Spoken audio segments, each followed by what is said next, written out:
Shalom, shalom à toutes et à tous dans le nom de notre Seigneur Jésus-Christ. C'est encore une autre grande joie pour moi de partager avec vous le message qui se trouve sur le cœur de notre Dieu dans ces derniers temps. Dieu parle. Il aime parler, qu'il a accepté prendre le nom, la parole. Alors, si nous voulons le suivre, nous voulons rester en intimité avec lui, nous devons apprendre à écouter. Nous allons prier.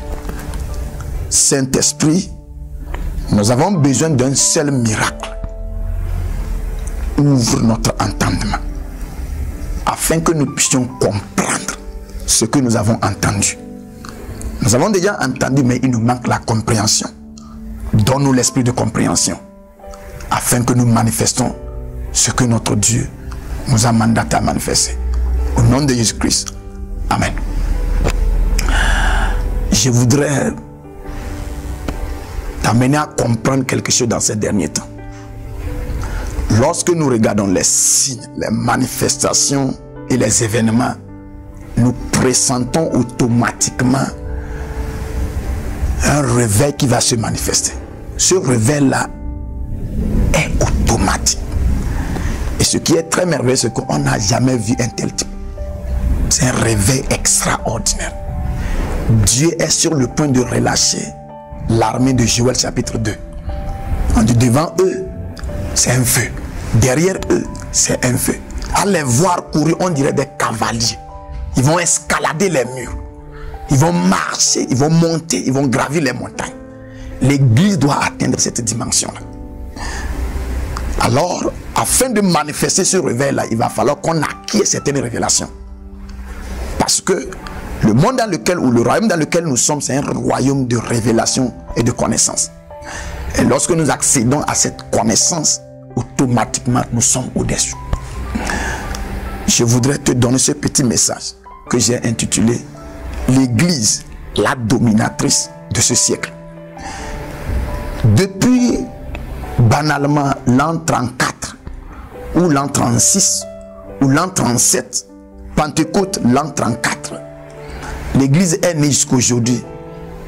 Elle a duré, elle a grandi. Elle est censée manifester sa maturité. La Bible dit le monde tout entier attend la révélation des fils de Dieu. C'est ce qui sera la solution de ce monde. Ça ne sera pas la politique, une bonne politique. Ça ne sera pas une bonne économie. Ça ne sera pas une bonne médecine. Mais ça sera la révélation des fils de Dieu. Le moment où nous allons accéder à cette dimension, les nations vont courir venir à Christ. Alors, nous devons comprendre que il y a un petit problème au sein de l'église. Ce problème, j'appelle ça le problème de stagnation.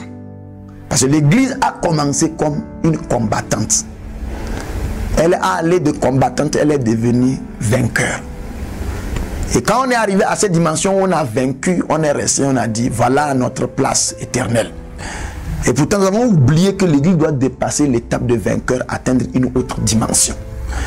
Et c'est lorsque nous atteignons cette dimension-là que nous allons encore manifester certaines choses qu'on n'a jamais vues sur cette terre. Alors, l'église est quoi? Pour comprendre ce que Dieu a créé l'église pour être, ou a mis au monde l'église pour être, nous allons comprendre quelque chose dans l'histoire. Il y a eu 4 empires qui se sont manifestés sur la terre ici. L'empire babylonien, l'empire médo-perse, l'empire grec et l'empire romain. L'empire babylonien avait pour chef Nabuchodonosor. L'empire médo-perse avait pour chef Cyrus. L'empire grec avait pour chef Alexandre le Grand. Et l'empire romain avait pour chef empereur Auguste. Nous allons comprendre que quelque chose s'est passé. L'église n'est pas née dans le premier empire. L'église n'est pas née dans le deuxième empire. L'église n'est pas née dans le troisième empire. L'église est née seulement dans le 4e empire. Qu'est-ce que Dieu a attendu? Pourquoi Dieu a choisi le 4e empire pour relâcher l'église? Je voudrais que tu comprennes quelque chose. Parmi ces 4 empires, seul le 4e empire a manifesté une technique qu'on peut comprendre que c'est la technique de Dieu. Par exemple, nous prenons le cas de l'empire babylonien. L'empire babylonien, l'empire médo-perse et l'empire grec, ces 3 empires avaient même manière de se manifester. C'est-à-dire, prenons un cas. Ils vont à la guerre, ils dépêchent les soldats vont à la guerre, combattre les autres royaumes, et leur objectif c'est de tuer tout le monde. Ils tuent tout le monde, ils reviennent comme des vainqueurs. Alors cette méthode-là, elle était bonne, mais elle ne permettait pas à l'empire de grandir. Seul l'empire romain avait un nouveau système. L'empire romain n'envoie pas les soldats pour combattre et tuer. L'empire romain envoie les soldats. Les soldats ou l'armée de l'empire va aller combattre. Et leur vision, ce n'est pas tuer les ennemis, c'est de les vaincre. Les forcer ce que les ennemis signent leur armistice. Et maintenant, quand les ennemis vont reconnaître qu'ils sont vaincus, on les garde à leur place. Et l'empire maintenant envoie un gouverneur.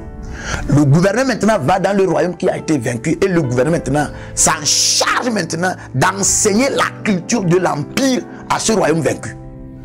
Après un mois, donc tu vas voir que le royaume vaincu maintenant fait partie maintenant, devient une partie de l'empire. C'est pourquoi l'empire romain est le seul empire qui a grandi. Il s'est étendu. Pourquoi? Parce que leur politique de combat, ils ne tuaient pas leurs ennemis. Ils les gardaient en vie, mais qu'est-ce qu'ils faisaient? Ils dominaient leurs ennemis. Et la stratégie là était la stratégie que Dieu a voulu que l'église se manifeste. C'est pourquoi Dieu a permis que l'église naisse lors de cet empire là pour apprendre de cet empire là. Je vais te donner quelque chose. Il y a une erreur que j'ai remarquée dans la Bible. Je ne sais pas si tout le monde a remarqué ça. Quand Saül et son armée se tenaient devant les Philistins, Goliath a dit quelque chose que après tout, je ne sais pas pourquoi ils ont fait ça. Goliath a dit: à quoi ça nous sert de gaspiller et se tuer? Je décide qu'un seul meurt aujourd'hui. Soit le grand parmi nous, soit le grand parmi vous. Et le résultat, si nous arrivons à vaincre cet homme que vous allez proposer, nous allons le tuer, mais vous, nous n'allons pas vous tuer. Vous allez devenir nos esclaves. Si votre chef arrive à me tuer, vous n'allez pas tuer mes soldats. Ils vont devenir vos esclaves. C'était le contrat. Alors quand David est venu et il a pu renverser Goliath, l'erreur que Saül et son armée ils ont commis, c'est qu'ils ont poursuivi les Philistins et les tués et tous. Et quand il les a tués, ils sont revenus comme des vainqueurs. Et je peux voir par là, quand ils sont retournés dans leur maison, c'est leurs femmes qui vont se mettre à laver leurs habits. C'est leurs enfants, leurs femmes qui vont faire la nourriture pour eux. Ils vont demeurer comme ils sont.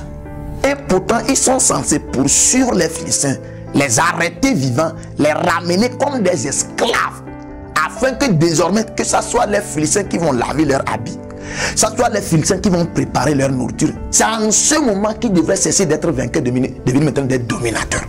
Vous allez comprendre quelque chose.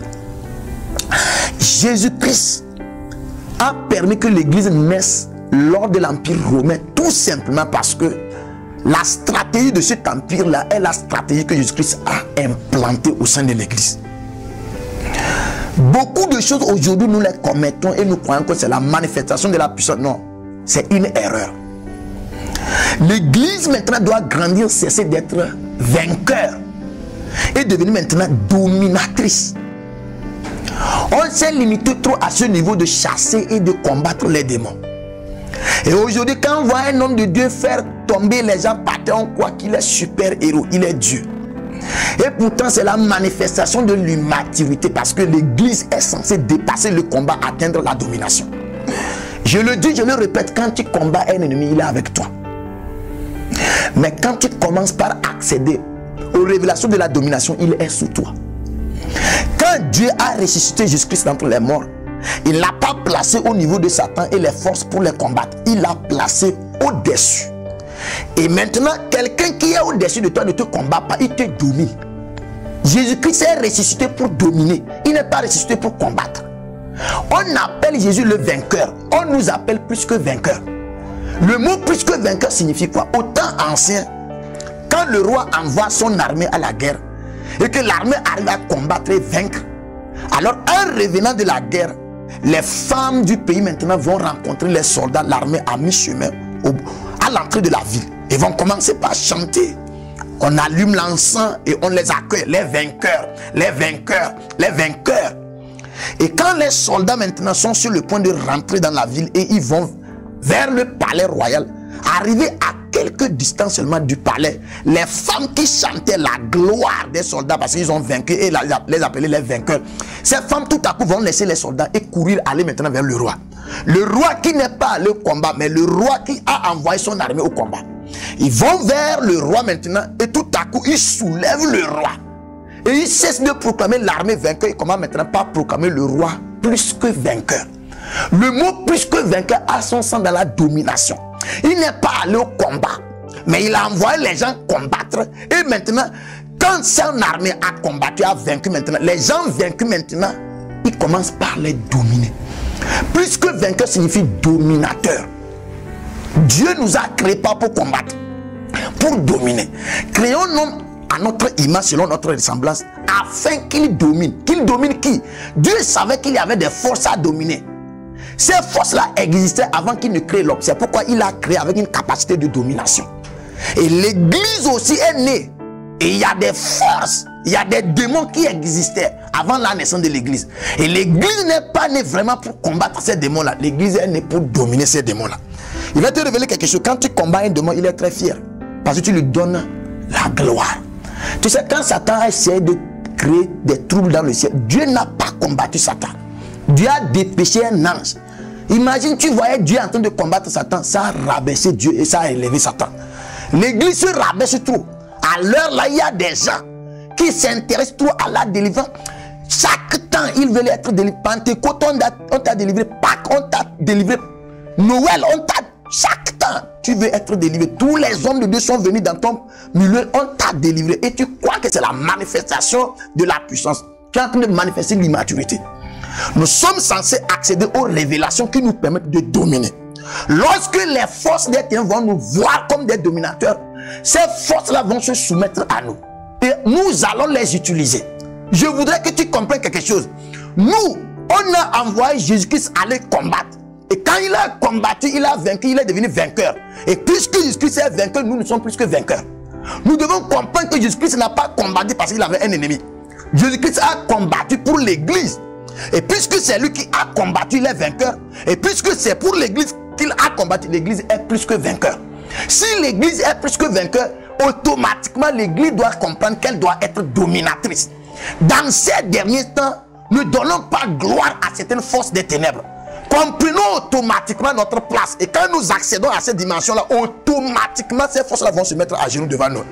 Les forces, les esprits familiaux, quel que soit leur nom que tu peux donner, quel type de démon, je voudrais que tu comprennes quelque chose. L'arme que Dieu te donne pour les combattre, ce n'est pas le combat, ce ne sont pas les armes de combat. C'est la nature et la position que Dieu te donne. Un trône à sa droite. C'est notre arme, ça. Un trône à sa droite. Il nous a ressuscité avec Christ. Il nous place à sa droite sur ce trône-là. Et quand tu es sur un trône, peu importe la force de ton ennemi, tu le commandes, il obéit. Satan sait que si on le commande, il va obéir. C'est pourquoi il cherche à nous bloquer cette révélation. Il veut que nous acceptons descendre du trône pour le combattre. Mais dans ces derniers temps, l'église va cesser de traîner avec les esprits là. L'église va accéder à sa place de domination. Nous allons dominer. Et la technologie, la science va se mettre à genoux sous nous. La magie va se mettre à genoux sous nous. Il n'y en aura plus chance pour quelqu'un d'être animiste. Le moment où l'église va dominer, c'est notre heure. C'est notre moment. Et je voudrais que tu comprennes que Dieu a un mandat dans ta vie pour t'appeler, te faire sortir hors du commun mortel, pour t'investir d'une certaine gloire afin que tu marches dans la domination. Et je prie pour toi que la gloire de l'Éternel te saisisse, te faire comprendre ton dernier mandat dans ces derniers temps et l'accéder au nom de Jésus-Christ. Tu es béni par ce message. Shalom.